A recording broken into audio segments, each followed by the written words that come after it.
The queen asked who protects you. The princess replied he is human, the crystal spires of the Volanti. Homeworld reached toward the violet sky like frozen flames. And Princess Yuna stood at her balcony, watching the floating gardens drift past her window as she prepared for the journey that would change her life forever. She was the youngest daughter of Queen Sujin, ruler of the Volanti Star Empire, and tomorrow she would leave for the Galactic Diplomatic Academy, where young nobles from 100 species learned the arts of politics and negotiation. You seem troubled. My daughter, the queen said as she entered the chamber. Her silver robes flowing behind her like liquid moonlight, Yuna turned to face her mother and bowed her head respectfully before speaking. I am excited, mother, but also nervous about what awaits me at the academy. The queen smiled and touched her daughter's cheek with gentle fingers that glowed faintly with psychic energy. You are Volanti, child, and our people have ruled these stars for 10,000 years. You have nothing to fear from lesser species.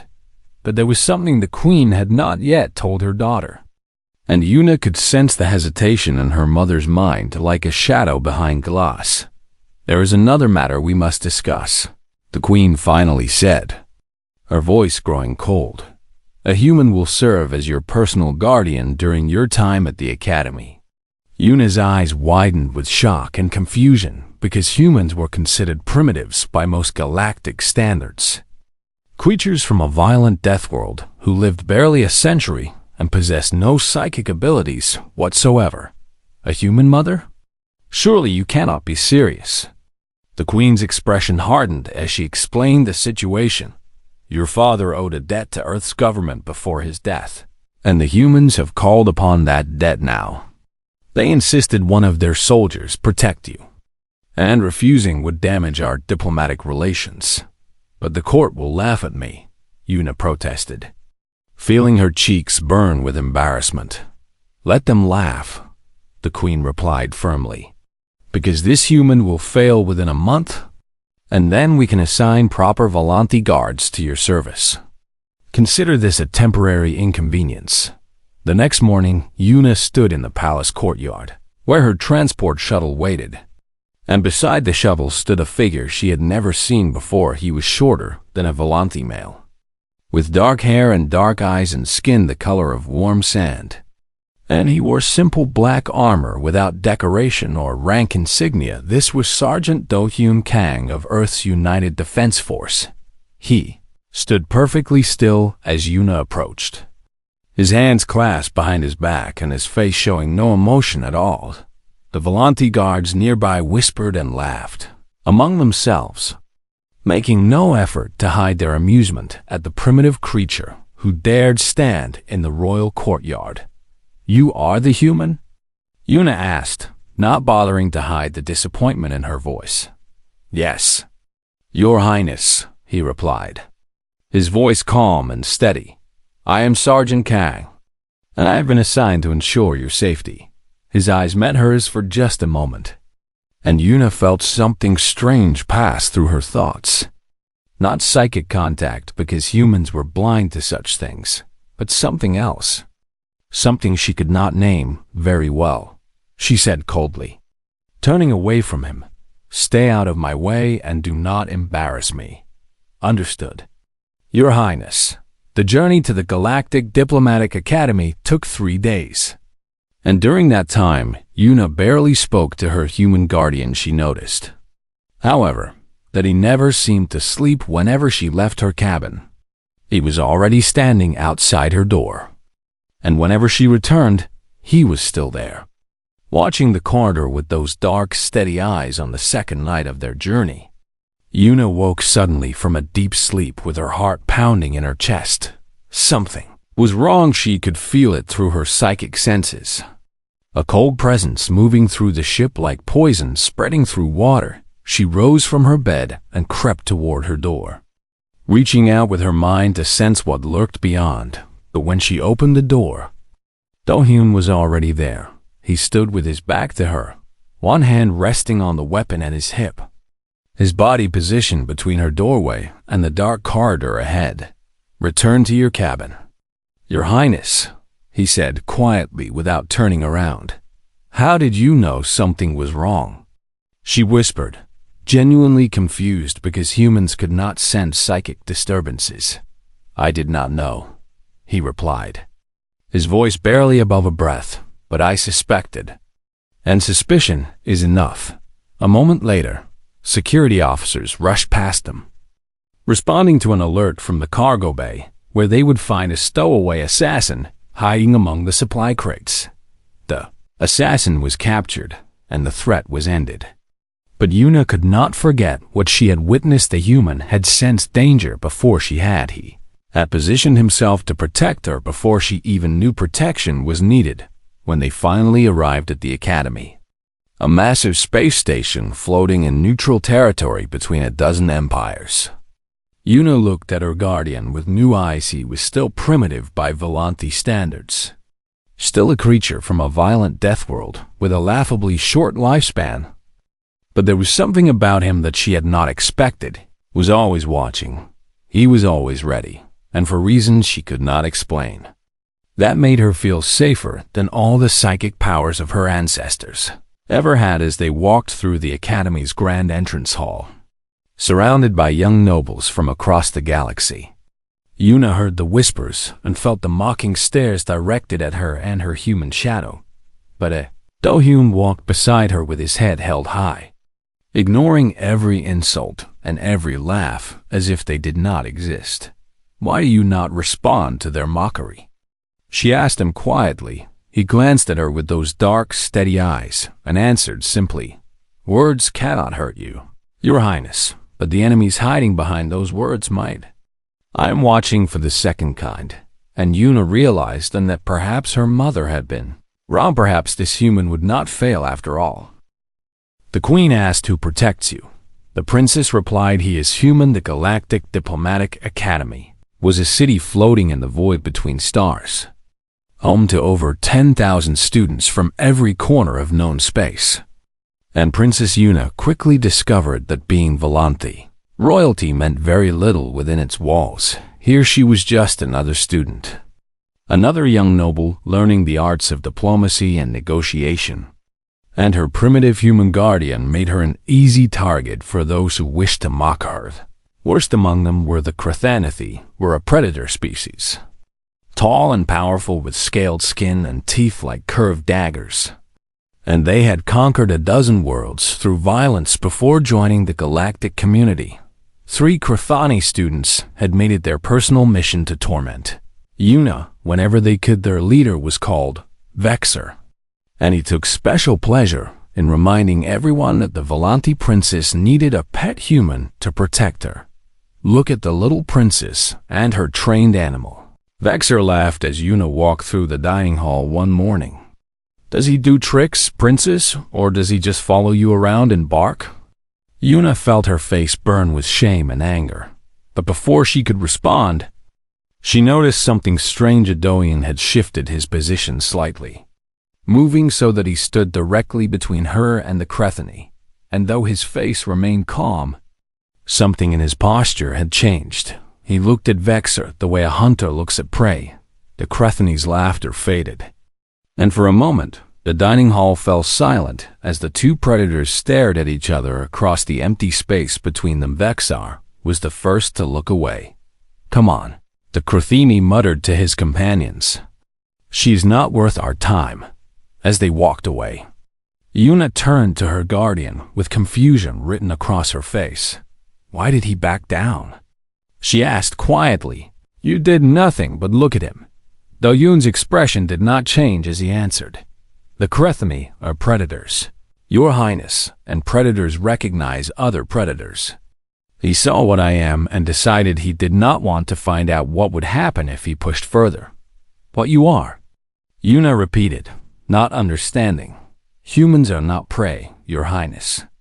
We are hunters from a world that tried to kill us every single day for millions of years. And we survived because we learned to be more dangerous than anything that hunted us. Yuna had never thought of humans that way before. To her people, they were primitives, short-lived creatures with no psychic abilities and crude technology. But now she began to see them differently. That evening she found Do-hyun standing outside her quarters as always. But this time she noticed something in his hand. It was a small photograph, worn and creased from being held too many times. "What is that?" she asked before she could stop herself. For a moment she thought he would not answer. But then he turned the photograph so she could see. It showed a young human girl with dark hair and a bright smile, wearing a blue dress and standing in a field of yellow flowers. "My sister," Do-hyun said. And for the first time, Yoona heard something soft in his voice. "Her name is Jisoo, and she is 12 years old. She is beautiful," Yoona said honestly. "She is everything," Do-hyun replied. "And when I look at you, Your Highness, I see someone's precious family. Someone's daughter who must return home safely. That is why I do what I do." Yoona felt something shift in her heart as she looked at this strange human who had been forced upon her. He was not here for glory or payment or political advantage. Was he here because he understood what it meant to protect someone precious. "Thank you, Sergeant Kang," she said softly. And she meant it. The weeks passed and Yoona grew accustomed to her guardian's constant presence. She noticed how he memorized the patrol schedules of Academy security, how he identified every exit and entrance in every building they visited, how he watched every stranger who came too close with those dark, calculating eyes. He never rested, never relaxed, never let his attention wander for even a moment. One night, Yoona woke to find him standing at her window, staring out at the stars with an expression she had never seen before. "Do you ever sleep?" she asked from her bed. "When I can, Your Highness." "When was the last time?" He did not answer, and his silence told her everything she needed to know. "You cannot protect me if you collapse from exhaustion," she said firmly, climbing out of bed and walking toward him. "I have survived on less sleep in worse situations." "That is not the point," Yoona insisted. "I am ordering you to rest." For the first time since they met, Do-hyun smiled. A small, tired smile that made him look almost human in a way he usually did not. "As you command, Your Highness." He sat down in the chair by her door and closed his eyes. But even in rest, his hand remained near his weapon, and his body remained tense and ready. Yoona watched him for a long moment before returning to her bed. She was beginning to understand why humans had survived there. Death royalty simply refused to stop. 3 days later, a message arrived through channels that Yoona did not know existed. Do-hyun read it and his face became stone. "What is wrong?" Yoona asked, sensing the sudden tension in his body. "Nothing you need to worry about, Your Highness." But she could see the truth in his eyes. Something terrible was coming, and her human guardian was already preparing to stand between her and whatever darkness approached. That night, Yoona noticed new supplies hidden throughout her quarters. Emergency rations, medical kits, and weapons she did not recognize. Do-hyun had transformed her room into a fortress without her even noticing. "Tell me what is happening," she demanded. Looked at her for a long moment before finally speaking the words she did not want to hear. "Someone has placed a bounty on your life, Your Highness, and they have hired professionals to collect it." Yoona felt cold fear grip her heart. "When will they come?" "Soon," Do-hyun answered, and his voice was harder than steel. "But they will have to go through me first, and I do not intend to make that easy for them." The queen asked, "Who protects you?" The princess replied, "He is human." The Festival of Stars was the Academy's grandest celebration. A night when students from every species gathered to share their cultures and traditions, and the halls were filled with music and laughter and the glow of 1,000 colored lights. But Do-hyun Kang saw none of the beauty around him. He saw only threats. "You are certain they will attack tonight?" The Academy's security chief asked with barely hidden contempt in his voice.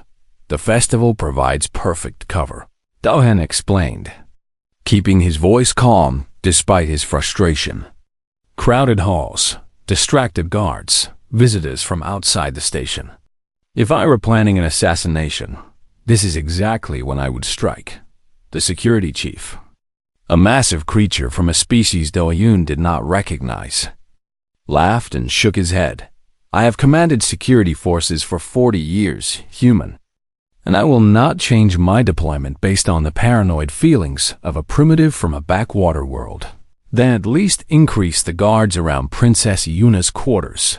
Impossible. Every guard is needed for crowd control. During the festival, Do-Yoon felt anger rising in his chest, but forced it down because anger would not help Yuna survive the night. Then I will protect her myself. The security chief laughed again as Do-Yoon turned and walked away. He found Yuna in her quarters, dressed in beautiful silver robes that matched her mother's. And for a moment, he saw not the princess, but the young girl in the photograph he carried, the sister waiting for him back on Earth. You look troubled, Yuna said as she finished preparing for the festival.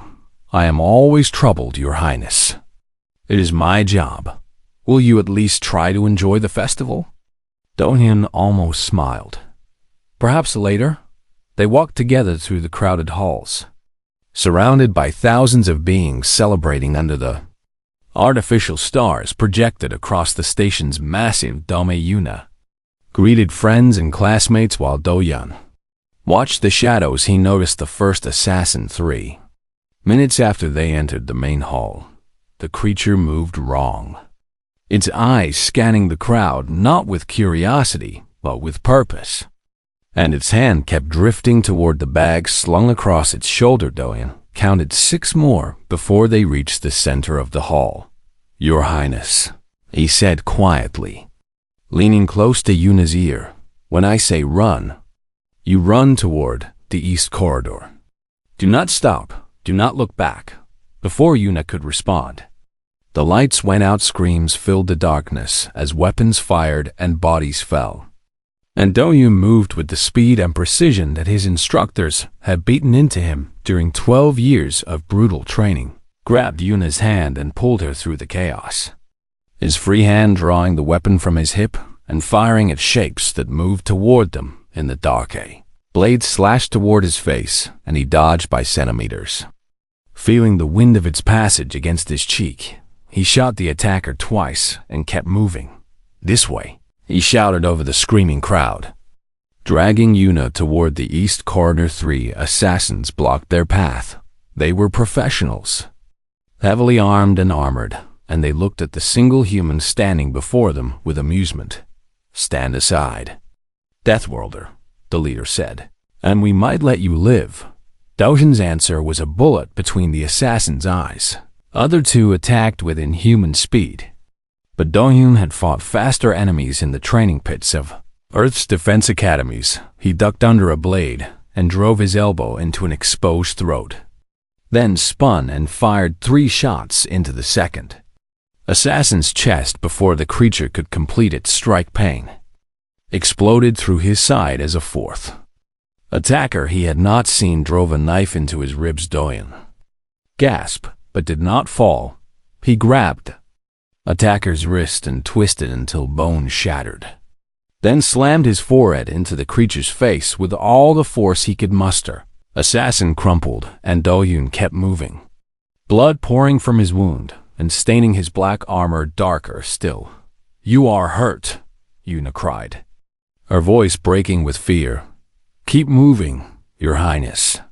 They reached the east corridor and ran, Do-Hyun leaving a trail of blood behind them as more assassins pursued through the smoke and chaos. He killed 2 more before his weapon clicked empty, killed a 3rd with his bare hands by the time they reached the sealed emergency chamber at the end of the corridor. Do-Hyun could barely stand. He had been stabbed twice more and shot once in the shoulder, and the edges of his vision were growing dark with approaching unconsciousness. But Princess Yuna was still alive. He sealed the chamber door and slumped against the wall, leaving a bloody handprint on the metal as he slid to the floor. No, Yuna whispered, rushing to his side. No, no, no. You cannot die. I forbid it. Dayun laughed weakly, and blood bubbled from his lips. Forbidding death does not usually work. Your Highness. Footsteps approached the sealed door. And though Yoon knew the assassins had found them, he forced himself to his feet, swaying and bleeding and barely conscious, and drew the last weapon he carried. A small blade no longer than his hand. Hide behind the console, he told Yuna. And do not come out no matter what you hear.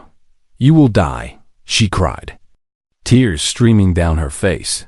Hyun looked at her with those dark, steady eyes that had watched over her for so many weeks. And he smiled one last time. Maybe so, Your Highness, but while I breathe, no one will touch you.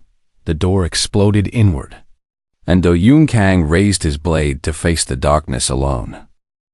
The queen asked who protects you. The princess replied he is human. Assassin leader stepped through the broken door, and Yuna saw death itself walking toward her in the shape of a creature she did not recognize.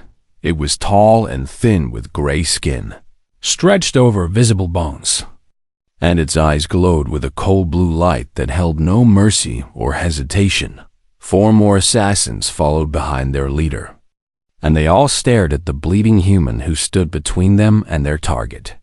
Impressive, the leader said in a voice like grinding metal.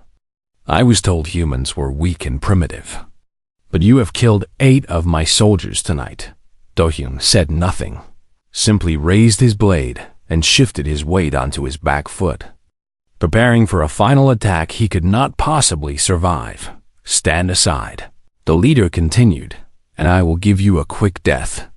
Continue fighting, and I will make you suffer before the end. You talk too much, Do-hyun replied, his voice weak but steady. The assassin leader tilted its head with something that might have been curiosity.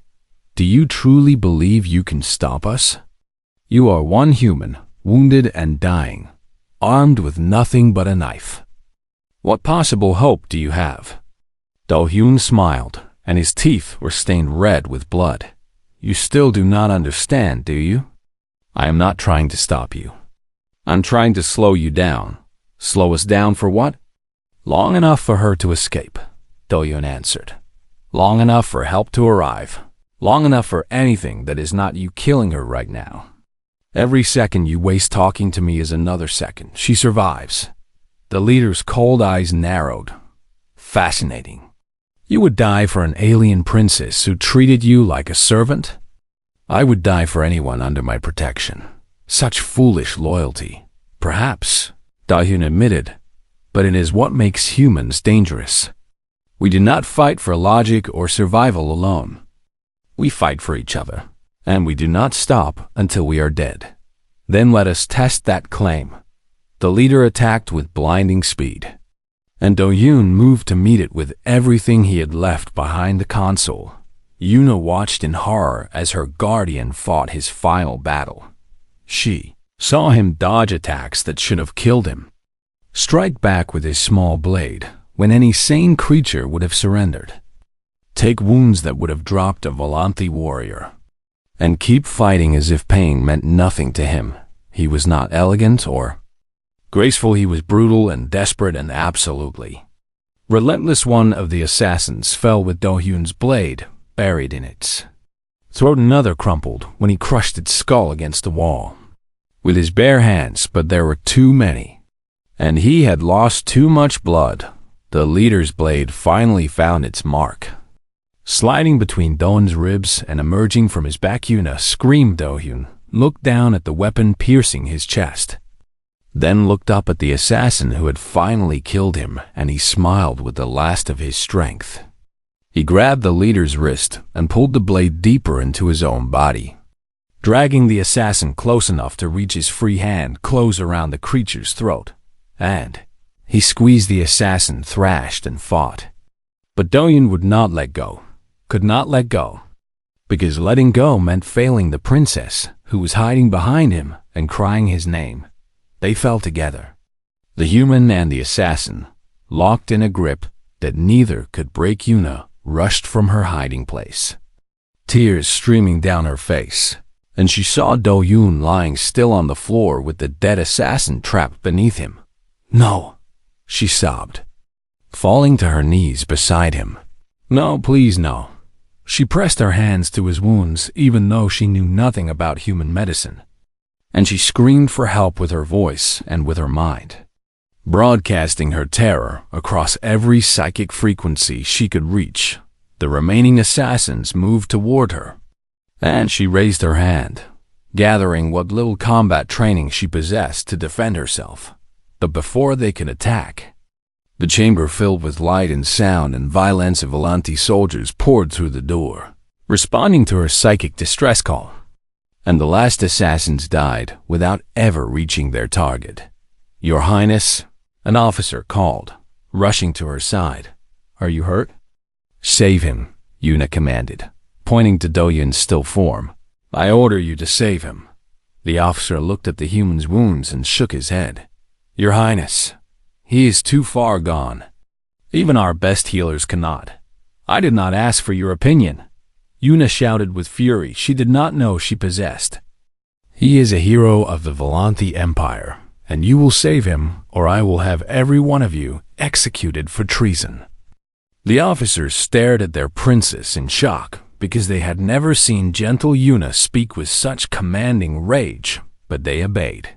They carried Do-yoon's broken body to the medical bay with Yuna walking beside him, her hand gripping his even though he could not feel it. She did not leave his side as the doctors worked. She did not leave when they said they could not save him. She did not leave when they said humans were too different, too primitive, too fragile for Volanti medicine. She simply looked at them with tears in her eyes and said the words that changed everything.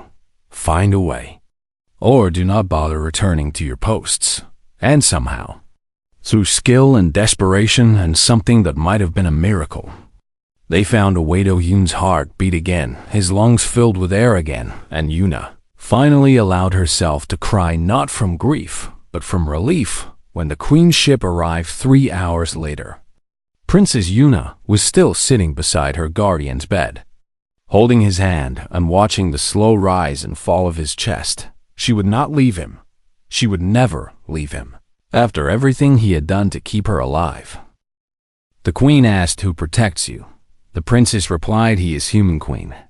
Sujin of the Volanti Star Empire stood in the ruined festival hall and looked upon the bodies of the fallen, with cold fury burning in her ancient eyes.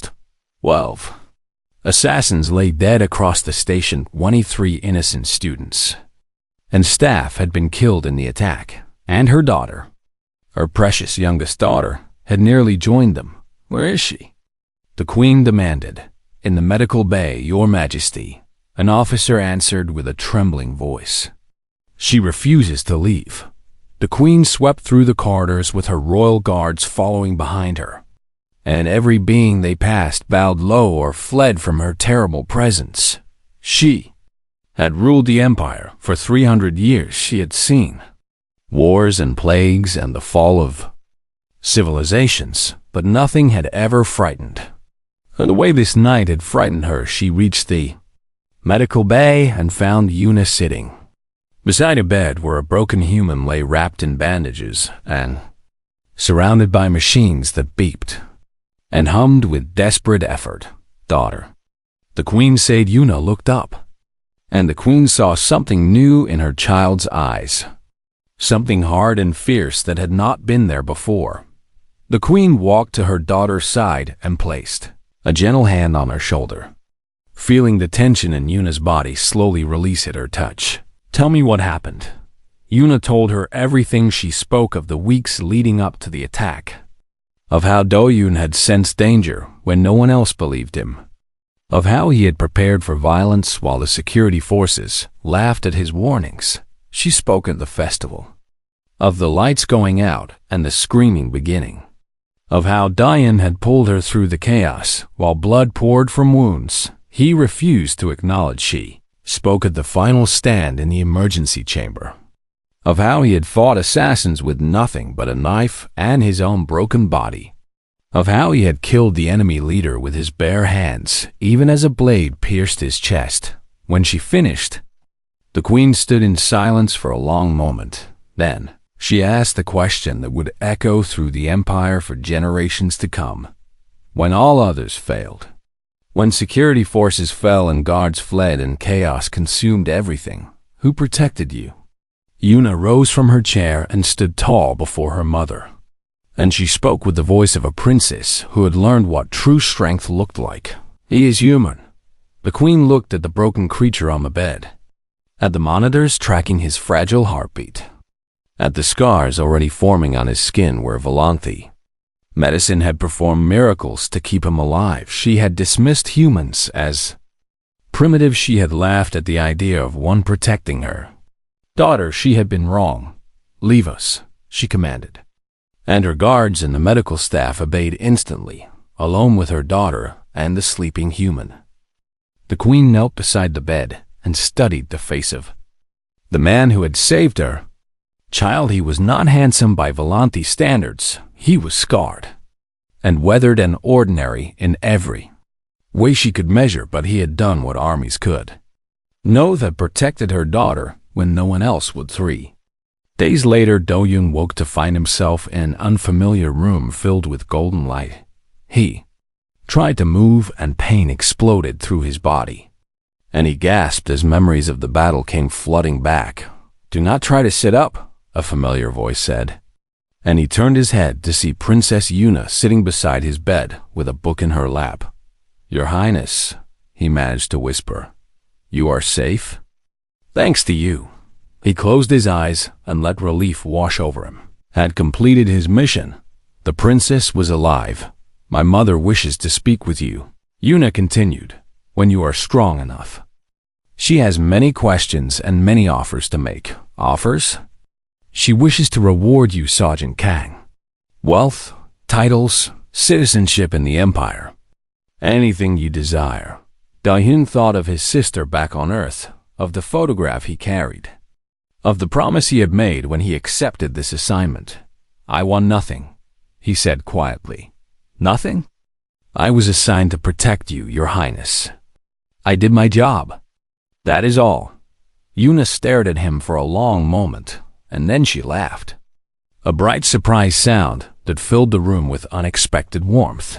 My mother said you would say that. She leaned forward and took his hand in hers, and her eyes shimmered with tears she refused to let fall. Then I will make the request on your behalf. Stay with me, Sergeant Kang. Remain my guardian and protector. I cannot imagine returning to my studies without you beside me. Do-hyun looked at the princess, who had once been embarrassed by his presence, who had called him primitive and wished him gone, who had held his hand while doctors fought to save his life. If that is your command, Your Highness, then I will obey. 1 week later, the Queen held a ceremony in the Grand Hall of the Academy, before a crowd of thousands, before diplomats and nobles and students from every species in the galaxy. She announced that Sergeant Do-hyun Kang of Earth was hereby named Guardian of the Royal Blood, the first human in history to receive such an honor. The crowd whispered in shock, and confusion of the nobles protested such recognition for a primitive species, but the Queen silenced them all with a single look. This human did what none of you could do, she declared, her voice ringing through the hall. He stood alone against impossible odds, and he did not break. He bled for my daughter, and he would have died for her without hesitation. If that is not worthy of honor, then nothing is. She turned to Do-hyun, who stood beside the princess in simple new armor that bore the mark of the Volanthi royal house. The galaxy will ask who protects my daughter, the Queen said, loud enough for all to hear, and the answer will always be the same. She looked at Yuna, and her daughter smiled with pride and gratitude, and something deeper that words could not capture. He is human, and from that day forward, whenever young nobles gathered at the academy, whenever diplomats met in distant halls, whenever anyone spoke of the Volanthi princess and her guardian, they told the story of the night the assassins came.